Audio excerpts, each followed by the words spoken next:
Good afternoon, everyone. We are so excited to have you here for our Lunch and Learn webinar. My name is Malva Daniel Reed. I'm the Director of Graduate Education here at the University of the District of Columbia. We host these about every other week or once a month, so we're really excited to have you here with us. So we're going to get started in a minute. Kayla, can you take you off of, like, maybe it's my screen. So we're so excited to have you here. All right, so we're going to ask you to put your questions in the chat. If you have any questions, our speaker has indicated that he would not mind us asking questions as we go. So put them in the chat and we'll monitor the chat and ask the questions as we go through.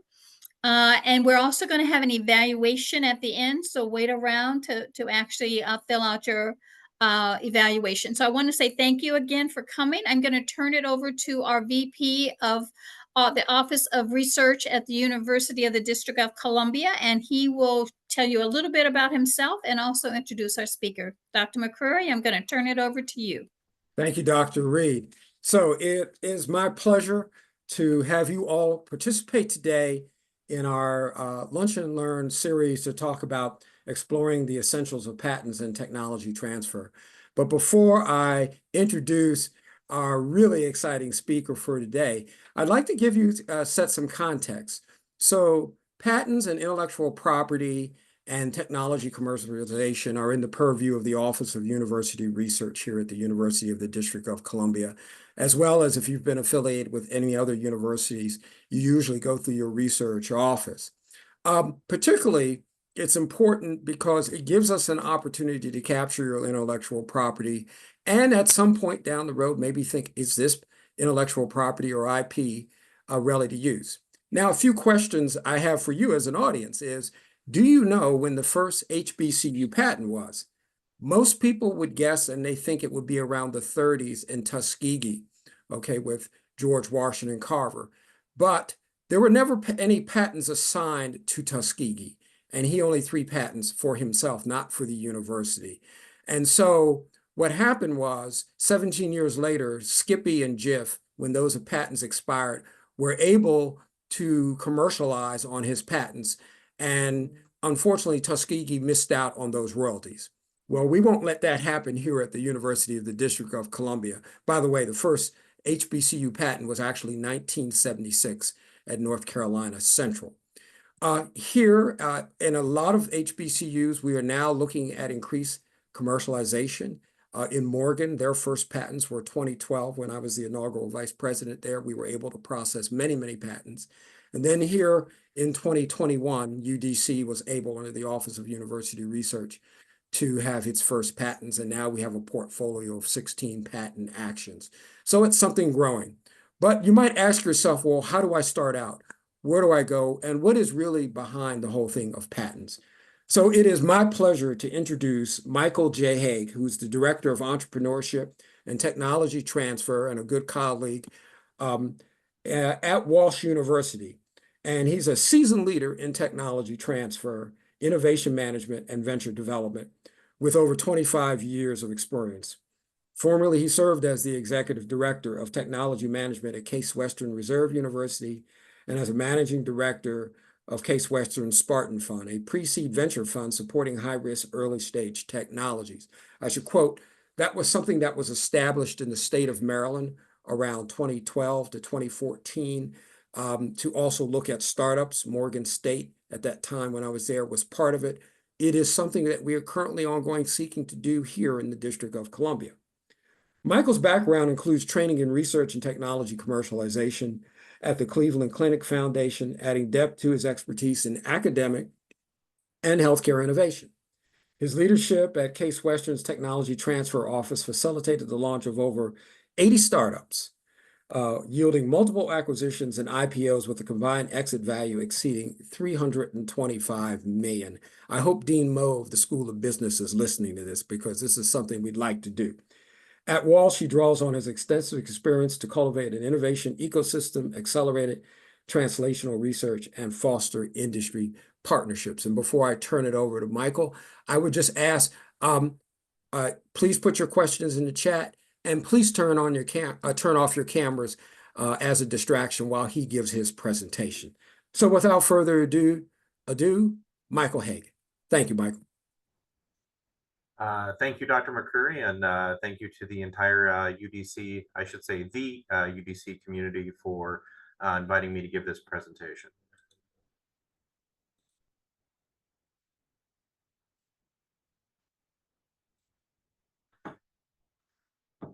Okay, so I'll skip the who am I slide because Dr. McCurry gave me a great introduction. So I'll start with technology transfer. What is technology transfer? Well, it's the process of transferring scientific findings from one organization to another for the purpose of further development and commercialization. A lot of folks don't understand the elevator pitch behind technology commercialization, and they don't realize that all the research that flows into the universities across the United States have led to some really important discoveries. So I picked this slide and put it in because there are a number of great things that have come out of university research through the enterprise of technology transfer. So you can see Gatorade on this slide, the internet, solar power, ultrasound, a number of therapeutic drugs. All of these things have come out of the hard work of researchers at academic institutions such as UDC. And that's the reason why we do what we do. So why have patents? Patents are there to facilitate and encourage disclosure of innovations into the public domain for the common good. And patent protection incentivizes economically efficient and worthwhile research and development. So the federal government had funded research for a long period of time and realized that the best inventions, the best discoveries were being kept in-house. And those companies and those academic institutions were sharing some of the information, but a lot of the information they were keeping to themselves. And so to get around that, they came up with the patent process. So a patent is a government grant of a monopoly for a limited period of time. So this allows you as the patent holder to prevent others from doing what you have covered in your patent application. The time period it covers is 20 years from your first filing, but it has some restrictions on it. In order to get a patent, your technology must be new, useful, and non-obvious. And what I'm covering at the bottom is that patents are actually a negative right, which is difficult for some folks to comprehend, and we'll walk through an example in a second. But patents don't give you the right to do something yourself. It gives you the right to exclude others. And I will go through an example with the pharmaceuticals as a basis. So let's say we were starting a new company and it was going to be based on a pharmaceutical. And so the company is called NewCo. And NewCo wants to repurpose an existing drug called bexarotene, and that drug is currently made by Eisai, and Eisai has patents on it. FDA approval has been granted to Eisai for the use of the drug for cancer, but the NewCo figured out that this drug is useful for Alzheimer's disease. And so for the first question that I have for the group is, can NewCo obtain patent protection for the new use of this drug? I'm going to assume, and again, this is easier to do in a live audience, but I will just kind of jump through and I'll answer my own questions. But as we go forward, Dr. McCurry or others will let me know when you have questions. So I'm looking at the chat. Yes. So Alexander Peebles, thank you for saying yes. Absolutely. NewCo can obtain a patent for the new use of this drug. Then the second question is, can NewCo practice their patent if they are able to obtain it? What do we think?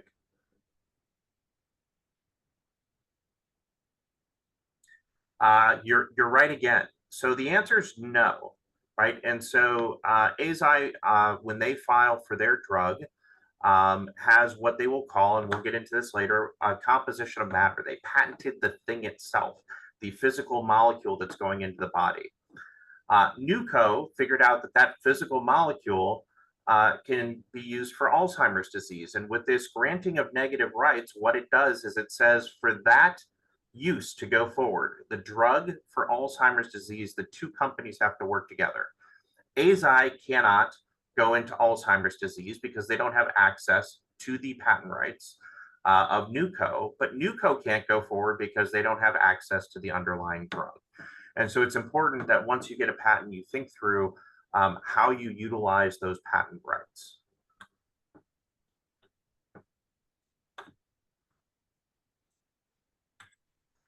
So the patent process breaks down into 4 main projects. The first is determining what to patent. The second is determining when to file. The third is preparing one or more patent applications. And then the fourth is prosecuting the applications.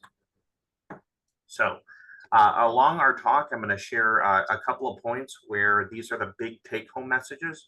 What I'm going to go through next is one of the big take-home messages for this talk. And the first is, what is patentable? And I want to leave you with this conversation to, when you go through this, the circumstance, when you go to Dr. McCreary's office and you want to figure out if your research is amenable to a patent, that you do not ask the question, what can I get a patent on? But instead you ask, what do I want a patent on? And in particular, you want to figure out if your patent has commercial value. A patent only has value if you can exclude others from making or using your invention. So if you are in the field of technology transfer, you do a lot of stuff with patents. That's kind of a dry field. You do things to try to make it more entertaining, which is what I do. So I like to go out and look for interesting patents that have actually been issued by the patent office. And I have one coming up, which we're going to use for this example of what is patentable. So the title of this patent is Method of Exercising a Cat. You can see the actual US patent application behind this. You see the issued patent number, but we'll go through part of the description here. And in the abstract, it says, a method for inducing cats to exercise consisting of directing a beam of invisible light produced by a handheld laser apparatus onto the floor or wall or other opaque surface in the vicinity of the cat, and then moving the laser so as to cause the bright pattern of light to move in an irregular way, fascinating to cats and to any other animal with a chase instinct. And so my question to the group is, do you think that this is a valuable patent?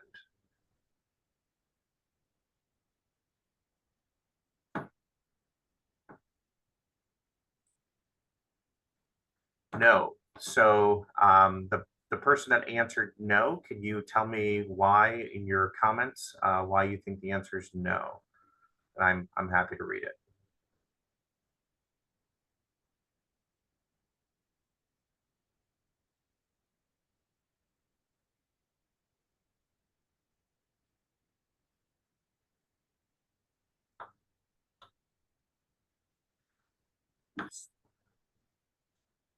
Ooh, we had 2 good answers. Okay, so the first answer is no, this can be performed by anyone with a similar object. And the second is people don't spend money using the laser, only buying it. And so the first question that we would come across, and these are both related to what we want to get into, is think for yourselves in the audience, how many of you have performed this task? So if you have a cat, and you've had a laser toy, or you have any other animal with a chase instinct, have you done this yourself? And maybe, you know, again, if you're in a room full of people, I would ask to see a show of hands. But for the Zoom call, we don't need to do that. Just think to yourself. And in most audiences, the majority of the audience has performed this function. Then the next question I would ask is, well, have you been sued, right? Have you been did you receive a cease and desist letter from this group? And the answer is probably, and usually, in all the years I've been doing it, the answer is no. And so then the question is why? So one person had put in the chat why they think it's not a valuable patent is because people don't spend money on using the laser. And so this brings up a very good point. Normally in the patent space, you are going to get something like a cease and desist letter if you're performing somebody else's patent and you are costing them money, right? And so with that example in mind, if I were to open a gymnasium for cats, right? And the whole basis of that gymnasium for cats was using laser pointers to exercise the cats, and I started charging people fees for doing this, I'm willing to bet that I get a cease and desist letter for doing that. A second reason that this is not a valuable patent, which may not be as intuitive, is based on the fact that most of us have done this activity. There's no way for the owner of the patent to know that when I go home to my house later this evening and I'm hanging out with my cats and I pull out a laser pointer, that I am performing this task, right? So in order for the patent to be valuable, I have to stop somebody from doing it. In order for me to stop somebody from doing it, I have to know that they're doing it in the first place, right? And so figuring out whether or not you can enforce a patent becomes valuable as well. And so sometimes, when you go to your technology commercialization office and you ask, well, can't I get a patent on this? The answer is yes. As I'm showing you here, you could probably get a patent on just about anything. But the real question is, what do I want a patent on, and can it be valuable? Just for fun, we will go back to our method of exercising the cat. And here you can see in an actual patent application, the professional drawing of the individual using the laser for the cat. And then we see what is part of the claims of the patent coming thereafter. So again, key take home number one, ask what you can get a patent on. Don't ask, sorry, what can I get a patent on? Ask what you should get a patent on. Okay, so now we'll go back into more of the nuts and bolts of the application. Requirements for patentability. Thank you, Dr. McCurry, for your comment. Yes, the university will work with you to determine what that decision is in terms of what is ultimately filed as a patent application. But I want to encourage the inventors to think about how that patent might be used. And then when you come to Dr. McCurry in his office, have that in mind, right? Have that in mind of what would be the best way to maybe write down your idea and your application to make sure that it's useful going forward. So here are the requirements for patentability. Now, when you see these letters here, USC, that stands for United States Code, and that little squiggly line means article, and then you have a number after it. And so if you Google any of those listings right there, you can actually bring up the wording in the United States Code. So the determination of useful, novel, and non-obvious are written into law, and you can read those, but we'll go over them at a high level. Okay, so what is patentable subject matter under 35 USC 101? It can be a process, right? And so a process is usually going to have the word method in the claims. So method of synthesizing, method of making, method of using. It could be a specific machine. And so we all have devices, right? I'm talking to you through a computer, video cameras, cell phones, etc. It can be something that is made through manufacture, right? And so a product that comes out of a manufacturing, process, or a composition of matter. And so when I talked about the drug example earlier, that is a new chemical compound, molecules that didn't exist in nature and that you are filing patents on when you're going for the composition of matter. Novelty is where we spend a good amount of time arguing with the patent office. So in order to be considered new by the patent office, your invention cannot have been known or used by others in the US, patented or described in a printed publication in any country within 1 year of that date of that application. In the United States, we're given a grace period. In the United States, if you have something that goes out in the public domain, you are still given 1 year to file that application. That is not true in every country around the world. And as I note below, if what you shared is covered by a CDA, that acronym stands for Confidentiality Agreement. You might also hear it as a non-disclosure or secrecy agreement. That is not part of what's considered to be a public disclosure. So it wouldn't count for that. So when a patent attorney or a patent examiner is looking at your application, wants to determine whether or not your invention is new, they look for something called prior art. Prior art means this is stuff that we find in the public domain that is out in the universe and might teach your invention. So it could be prior patents, It could be prior published patent applications. So it doesn't have to actually be something that is used in practice. It could just be published in a patent application that didn't go forward to commercialization. Any kind of publication that you can get that is, in a journal article or elsewhere. It could be on a website or prior use or knowledge in the United States. So how do I find this stuff called prior art? And this can be useful to help your technology commercialization office. Google does just about everything these days. And so you can go to Google Patents. I put the link to the URL in the slide. And we'll go through some screens of Google Patents in a moment.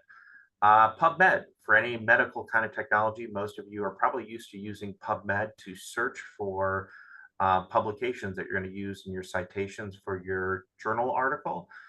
Those journal articles can also be prior art. Google Scholar, to go for the non-medical applications, just going through other published journal articles. I will go through in a moment forward and backward searching. Assignee means the person who owns the patent. And so if you think, if we're talking about cell phones, we probably would know that Apple, right, does a lot with cell phones. And I might want to do a search by Apple when I'm looking for cell phone technology. Or you can go by author search when you search patent applications, the same way that you would search by authors if you are in a research lab and you know who your competitive laboratories are that are frequently racing you to not get scooped for a publication. You might want to check their names in the patent office. So if you were to go to Google Patents and put in something that you were searching and actually call up the patent itself, this is a way that you can find prior art. So I found this patent, which is about combinations for the treatment of cancer. It could be just about anything, but for the sake of today's conversation, this is a drug combination. And you'll see that in Google Scholar over on the right where I have the arrows, it says find prior art. So there's a button in Google Patents that allows you to find things that are listed as potential prior art for this application. And they also have an algorithm that says find things that are similar, right? And so this allows you to look through and see other applications that might be close to what you're doing. And I can say from having been in the tech commercialization office, knowing this information, and when you go to Dr. McCreary's office, telling them what you think is close or what other people are doing can be very helpful to the process. When you go further down in that same record in Google Patents, it says you can list patent citations. And so this is when the patent office says you have to argue to us why you have a new invention. You list certain patents that are out there that you consider to be prior art and why you're different. This is how you find those. So this patent here lists 3 patents that it says it is different than in order to be able to get issued. And then this other one is cited by, right? So this is another, thing out there where somebody else went to patent something and they said this particular application was relevant to their filing. And so this is, what I called before forward and backward searching. You can see who cites you and who this particular author cited to be able to find additional prior art. So that can be very helpful when you're going forward in this process. And on the Google search for Google Patents, if you see this arrow here, you can also include non-patent literature. So Google is making it really, really helpful to try to do prior art searches. And this is something that when I do it, I just kind of go brute force and try to find different prior art articles from different areas. So as I mentioned here, try different sources, literature, patent databases, regular Google searches, come at the problem from multiple angles, check out those competitive labs, look up by the last name of the people that you know are competitive in your research space. You can look up companies that make products that you know, and then I cross-reference them and rank them, right? Try to make sure I find the most relevant applications. Okay. So the next So again, we went through new, useful, non-obvious are the criteria for getting a patent. Now we'll go through the statutes for non-obviousness. And this is a difficult task, right? So this is trying to convince the patent office that what you have is substantially different from the prior art that we just went through, that the invention would not have been obvious to one of ordinary skill in the art. And one question is, what is someone who's ordinary skill in the art? And it's probably you, right? If you are researching something in your lab, you are somebody that is going to be considered of that skill level. People in different research organizations that work in your similar field. So the question is, would this have been obvious to somebody? And this is a big battle, and it's very subjective, and you're going to spend a lot of time with the patent office going through this challenge to figure out whether or not something was obvious, and your patent attorneys will help you on this. If you're interested, there is a Supreme Court case that is frequently used as a standard for evaluating obviousness that you can look up for extracurriculars. Okay, I had a patent attorney tell me that getting patent filing is kind of like running towards the edge of a cliff with a parachute. If you pull the trigger too soon, you stop well short of your goals. But if you pull it too late, bad things happen. And so the message here is that protecting your intellectual property, timing is everything. So when should you file a patent application? Well, you want to make sure you do it before you lose US or foreign rights. And so this idea of public disclosure, right? This is when you're going to share in a public forum, you're presenting an abstract, you're talking at a meeting, you're making this information available to the world. Before you do that, you want to make sure that you talk to the research office, Dr. McCurry's office, about your invention so you can evaluate whether or not this is something you want to file. For grant applications, this is something to be cognizant of. Under the Freedom of Information Act, if you are awarded a grant, your abstract becomes immediately publishable. And so you don't want to put your most sensitive information in your abstract. The rest of your grant application from a federal award, you will get noticed. So the UDC will get contacted if somebody's requesting the entire grant under the Freedom of Information Act, and you would have a chance to redact that information. So you don't have to worry about the stuff that's in the body of the grant as being a public disclosure. And so you can work with your research office on that. You want to make sure that you file a patent before you start selling the product, because if you start selling it, it can be a bar to your application. And you want to make sure that you have time to protect your products. That example of the parachute is, in order to get the best claims that you want, you're going to have a reasonable amount of data to demonstrate why you should have certain claims. And if you file the patent with broad claims before you can defend them, you may have filed too soon.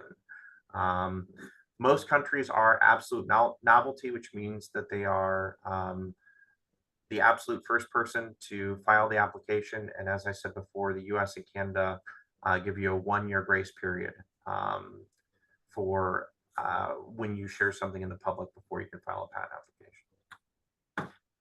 So this is what a patent application shell looks like. And one thing I think you'll note is that it looks kind of like what you would put in a publication, right? So you're going to have a title, a technical field, a background, a summary, etc. But towards the back of the patent application, if you're to pull one up, what is the most important is this area called the claims. And it will read what is claimed is, and then it will have numbers after it. And that is the limitation of what you can enforce in a patent, is what's covered by the claims.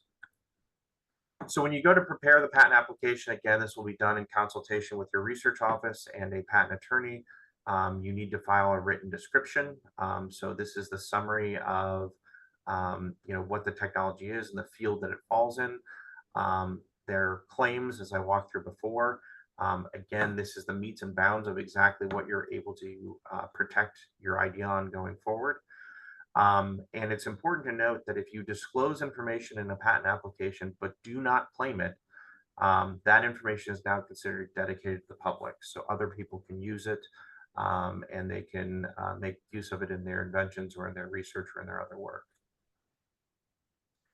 So written description of the invention has to be, in order to meet this criteria, you have to enable somebody skilled in the art to make and use the invention. And so one might think, well, okay, I'm going to file a patent application. I'm just not going to tell people all of the steps that I need to do. And I'm going to keep that to myself. And that will allow me to have broader protection. And that goes specifically against the ideas of the patent law and patent office. And so you need to be able to teach people how to do your invention. And this is the benefit that the government and the rest of the world get for filing a patent and giving you that monopoly, is that at the end of that time period, at the end of that 20 years, whatever you've taught the world here is now available to the public, right? So when that patent expires, and so that's why they want to make sure you're actually teaching them how to use your invention. And you also need to describe what they call the best mode. So this is not a, if I have 4 or 5 ways that I think this technology might work, I'm only going to tell the world the 3rd best way for it to work. I'm going to keep the best 2 to myself. The patent office anticipates that you are going to share with them the best possible way for your invention to work going forward. So in the United States, as I shared before, you have this ability to file what is called a provisional patent application. A provisional patent application is nothing more than a placeholder. And so if I were to file one today, I would be preserving, I'm looking at the date, November 19th, 2024, as my placeholder for my patent application. And once I file it, nobody looks at that application for 1 year. So the patent office doesn't do anything with it. They register it, they give you a number, but they anticipate that you're putting a meaningful description of your invention in this application. And you can use this to claim this date. So I would be claiming the November 19th date next year when I go to file. And I'd file what's called a full-blown application, or the technical name for that is a utility patent application. And so in order for me to have that date preserved, whatever I'm talking about in that utility application has to relate back to what I put in my provisional. So you cannot put nonsense in a provisional and try to claim that date a year later. And this is a very useful tool for a lot of academic institutions, because a lot of times our offices will get notified that, oh, I'm getting ready to present at a meeting and we don't have the time that we would want to file a robust application. We might file a provisional patent to give ourselves a year to write the full blown application. Or sometimes we're unsure of the commercial utility for an application. And so we might say, you know what, we're going to file a provisional application. We're going to lock this date in. We're going to try to garner whether or not there's market interest over the course of the next 12 months. So this is a very useful tool for the US that the rest of the world does not have. So once you file your full-blown application, at some point you might want to consider filing patents outside of the United States. And there's this process called the Patent Cooperation Treaty. And the PCT, or Patent Cooperation Treaty, gives you a unified procedure that you can file your patent in the 144 countries that are a member of the PCT. And so this is supremely helpful. So I have my utility application, and I want to give myself, again, the opportunity to file in every country, or most major countries around the world. If I file a single PCT application, I am giving myself that placeholder to be able to go into a full entry into those 144 countries. Now you choose one office internationally to be what is called your receiving office. So you might choose Great Britain, you might choose Spain, you can choose, it's up to you who you choose. And what's going to happen after you file that PCT application, they're going to give you an international search report, which is, this is the prior art we think is going to come up against you if you go to file this patent application worldwide. And that can be a very useful document because you're getting this information before you actually have to file in the individual countries. And so it can allow you to tailor and specify your applications once you go forward. So this is a very detailed slide, and I'm pretty sure UDC is going to make these slides available to you. So I won't go into this in great detail, but it details the time and the cost for patent applications. On the top is what the time and the cost will be when we're using a provisional application first. So you can see that bright blue line that gives us a first 12-month period. And on the bottom is when we do not have that time window. The total period that we are going to be doing is about 30 months to first filing when you have to do your national application. So you'll see that on both time bars. You had 20 to 30 months. That's when you get to determine where you're going to file around the world. And if you filed a PCT application, it gives you a placeholder in all of those countries that we mentioned. So this is something that I would have you go through in greater detail on your own, but it gives you requisite costs, about approximate and timeline to go after US versus international patents. So you file the patent, you put it in, you think you're done, but that's not the case. So you actually have to do what's called prosecuting the application. And it goes to the patent office. The patent office is under the Department of Commerce, and it is a huge bureaucracy. They employ 3,200 examiners, and that number is growing. And most have degrees that are advanced in engineering or science. Many in the life sciences have PhDs, and they are assigned to very specific units that focus on very niche areas, right? So you're not going to get somebody for all of cardiac. You might get somebody who specializes on cardiac EKG mobile devices. It is very, very specific. So that way they become very skilled in that space and reviewing things in that space. So when you put a patent in, one of the first things that you're probably going to receive is what I detail here as something called a restriction requirement. So if you say, I have an invention, and I think this invention can be used in 5 or 6 or 7 fields, the patent office will come back and say, you have 7 inventions, not 1. And you're going to have to choose. And the way that you choose is through what's called an election requirement, which I list after. And so the patent office, I think, does this so they can charge you more money. Right, if I break this up into 7 inventions, it's 7 times the fees.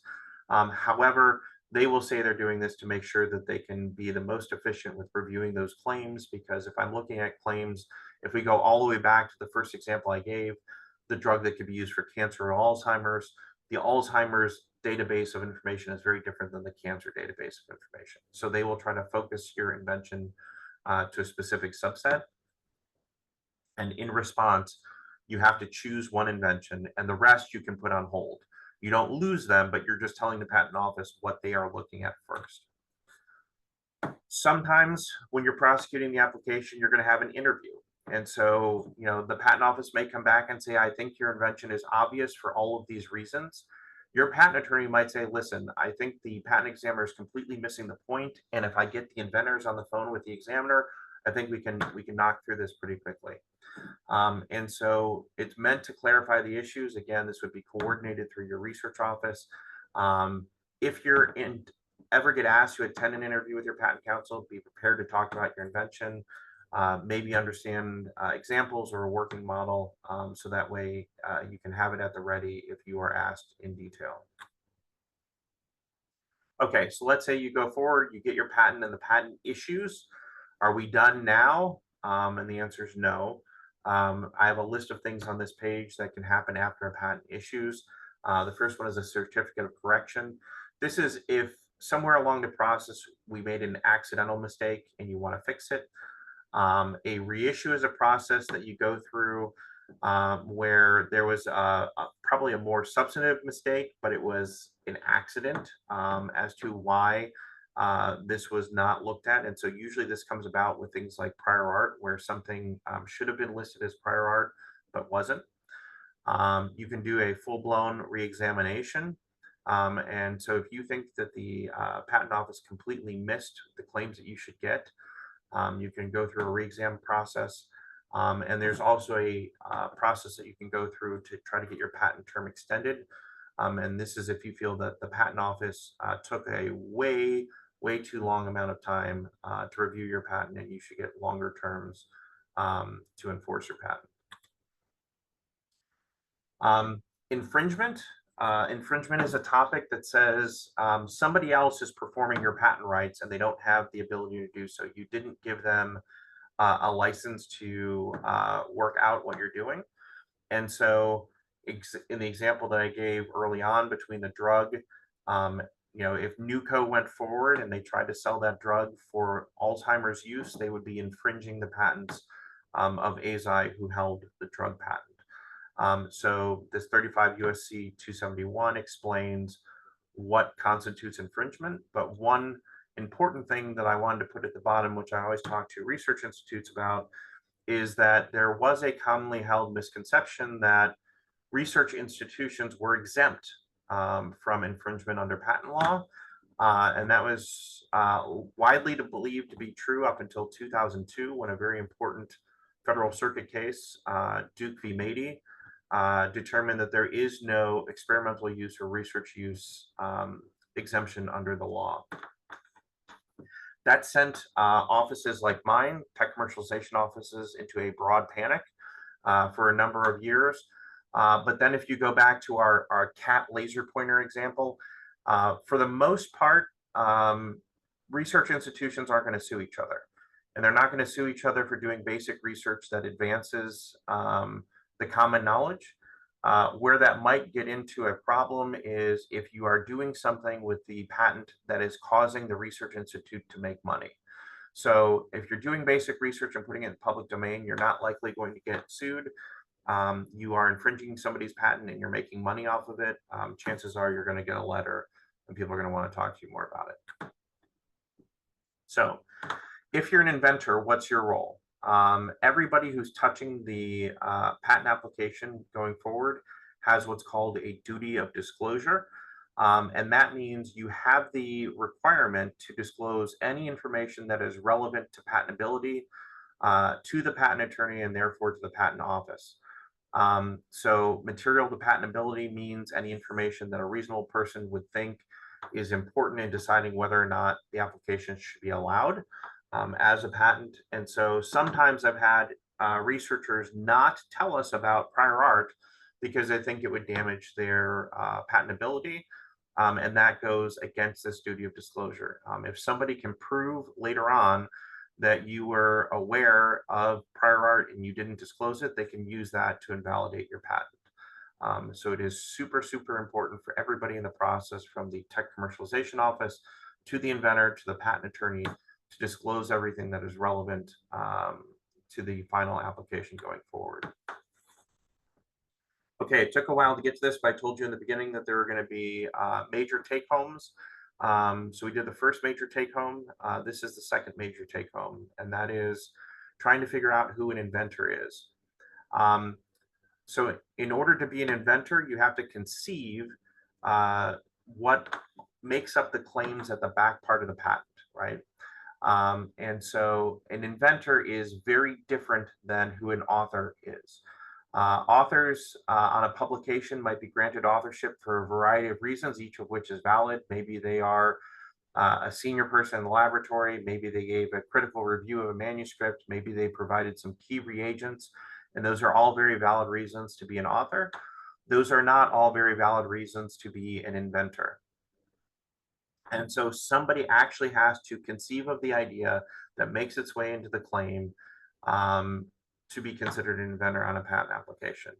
And as I noted at the bottom, you can have inventors from more than one institution. You can have more than one inventor on an application, and they don't need to be equal to be listed on an application. I get asked the question all the time by principal investigators in the laboratory, well, what about my postdoc? What about my student? Are they an inventor? And my answer is maybe. And it depends on what you had the student do. So this first bullet point says, if you gave your student, your postdoc, a detailed list of experiments and they performed those experiments and that led to the key figure that you're citing as the discovery of this invention, they would not be an inventor. right? They are a very skilled technician. They're a very skilled scientist who did the work, but you were the one that suggested the idea that this information be tried in a certain way to be able to get that result. That being said, let's say that postdoc or student tried the experiment as you outlined it, ran into a problem, and then they engineered a novel solution, and that novel solution became very important to the final product working the way that it's supposed to, then that person would become an inventor. And so it's really important to think through, and again, I don't know the UDC invention disclosure form, but in all the other institutions I participate in, they will ask you to think who the inventors of an application are. And my take home here is you need to make sure you put some thought into this. And if you're unsure, talk to Dr. McCreary in his office about it. What I can tell you is that valuable patents get litigated, and you'll see this on the news all the time. And people try to break up this patent monopoly if there's a valuable space to be in. And the two most common ways that people use to blow up patents or get patents knocked out is through inventorship. So if you name people that have no business being there and somebody can prove it, they can invalidate your patent. And if the other is true, you failed to name people that should have been there. And so inventorship is hugely, hugely important. It's very different than authorship, and you should put some thought into getting this right. So this is big take home number 2. So what mistakes should you avoid? Don't delay in disclosing. Don't, tell the patent office, tell the research office about this until well after information is out in the public domain. Don't have poor records. It's really a good idea to keep good lab notebooks about what you discovered when and who was involved in that discovery. We talked about prior art. Don't publish first and then patent. Don't make the mistake of not reading your own patent application. If you're ever in a position where your patent is being litigated and you are listed as an inventor on your application and you don't know what's in there, that could be used against you. Don't not tell your counsel about prior art. Don't share information with a third party without a confidentiality agreement, and don't mislist the inventors. So this is big take home number 3. So if I have an invention, what should I do first? Get help. And so remember to keep in mind any ideas for patents for technology transfer must go through the Office of University Research. Please contact Dr. McCreary directly. I have his information right below. He will do everything that he can, his team, to help you figure this out. Make sure you get an invention disclosure and keep your information confidential. So with that, I will give another use patent image, and this is a pat on the back device, and I'll give myself a nice pat on the back for a good talk. And I'm open to answer any questions that we have in the time remaining. Michael, I just want to say that was a fantastic overview. And I think it's really, really good how you just put that in really codified form for everybody here. Are there any questions from the participants? Please put them in the chat.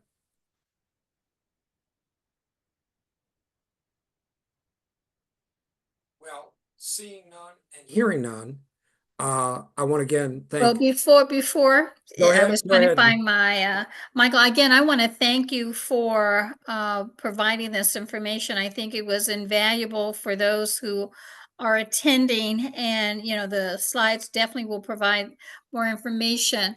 And I guess the question I have, because you did such a great job, is is there any pre-reading thing that I should be reading prior to me thinking about doing a patent, so that I'm just familiar with all that I should know as I'm thinking about, is this really a good invention?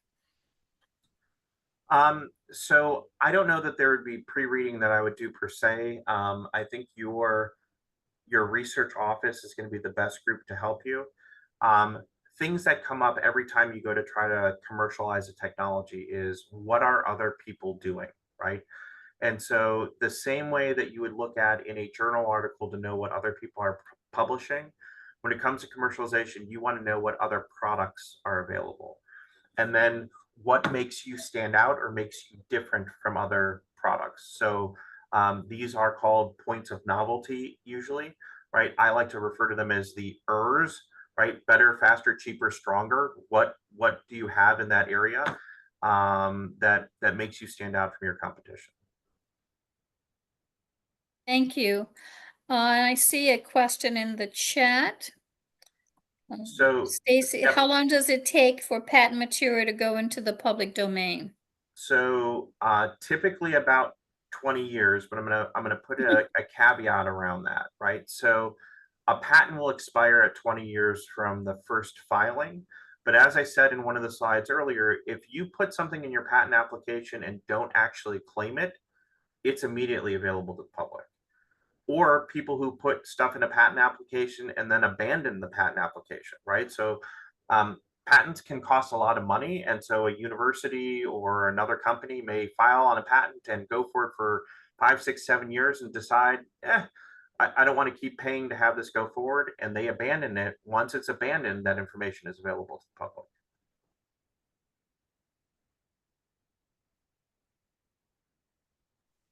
Thank you. Dr. McCurry, I'm going to turn it back over to you. Dr. Reed. Well, thank you everybody again for coming to our Lunch and Learn, particularly on this subject of patents and technology transfer. I want to say let's all give a round of applause, even in your own spaces, to Michael Haag and Walsh University for his time, for what he's been doing. I will say, because this is such a really interesting topic and it has come up many times at UDC, we will look to probably do this again in the spring. In the meantime, I would say, please come over to the Office of University Research.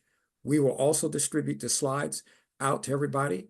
And with that, again, I want to thank you, Michael. I want to thank Dr. Reed. I want to thank everybody here at UDC and beyond. And let's go out there and get some good ideas and bring them back so we can patent them. Excellent. But again, I want to thank you all for coming. And also, we have an evaluation in the chat. Grace or Kayla, I'm not sure if you're dropping that in the chat, but please evaluate. We would love to hear your feedback on the workshop. We appreciate you. And Michael, thank you so much again. And please don't be a stranger. All right. Thank you so much. All right. Thank you. Bye-bye.